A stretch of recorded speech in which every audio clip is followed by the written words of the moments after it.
Great weather this time of year. Beautiful. Absolutely beautiful. Isn't it lovely? Just enjoy spring despite the pollen. So we got a little help on the pollen count thanks to some weekend rains. We're back down in the 500s. I'll show you that number in a bit. But we're going to be back up in the 4 digits and the thousands coming up with a beautiful warm weather. If you're looking for rain, you got to look back to the left part of the country. No, that left. Over on the other side. That's right. The southwest. That's where the next area of storminess is going to develop that might affect us. There's certainly nothing to see in our part of the world. Everything is very quiet. No radar returns. Even very difficult finding any clouds. You're back here. You'll see some clouds from storms that are approaching the Chicago area. Here's a feature, though, that we haven't seen very often. At least not this winter and spring season. These are freeze warnings all the way down into Virginia for tonight. Temperatures just for several hours will be briefly below freezing. Not here, though. 65, 69 back upstream. Nashville 61. And I say back upstream because this is the way the weather's going to be moving for the next couple of days. Will be just a little bit cooler. Check your lows tonight. 62 Tybee, downtown Savannah 58. How about Richmond Hill at 56 for an overnight low tonight? Hardyville at 55. Bluffton, you'll be at 58. And Defusky Island,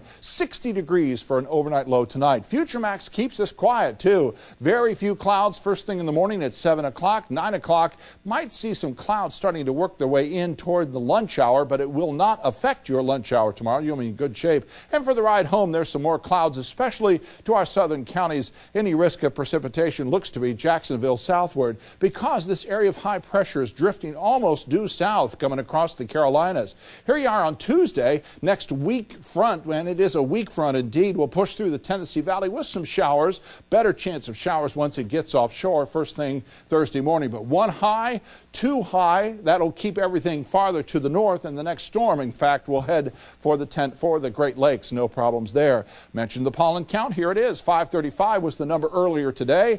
Tree pollens were the extremely high. Mold spores were moderate as well. Right now we're at 64 degrees. Relative humidity at 84%. That's a little high. Calm winds. Don't expect any fog to form, but our barometer pressure at 30 inches, even if you want to set your home barometer right now. 82 and 58 were the extremes for the day. No precipitation.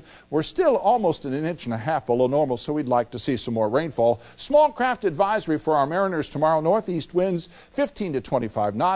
Seas at 5 to 7 feet. So, your Doppler Max 11 forecast for tonight should be quiet overnight. Just some high, thin, wispy clouds, calm winds. 54 will be the overnight low. Then tomorrow, mostly sunny. A little bit cooler thanks to the east breeze, 9 to 11. 64 will be Savannah's high, a little cooler in coastal areas. 52 tomorrow night, that could be a little cooler. 79 then on Wednesday, mostly sunny. 80 on Thursday, mostly sunny skies. Friday stays dry as well, 77. More clouds late in the day. Watch for a chance of showers and thunderstorms, perhaps developing for the weekend. This is a slight chance at this point, so we're not going to change any plans, but keep that in mind as we look ahead to the first Easter egg hunts that are going on this weekend, including the Easter extravaganza in Glenville at the Recreation Park. There's also lots of things going on Sunday, April Fool's Day. It's also Palm Sunday. Should be a great weekend, whatever you got planned, and enjoy tomorrow, too. Thanks, John. Sure. Well,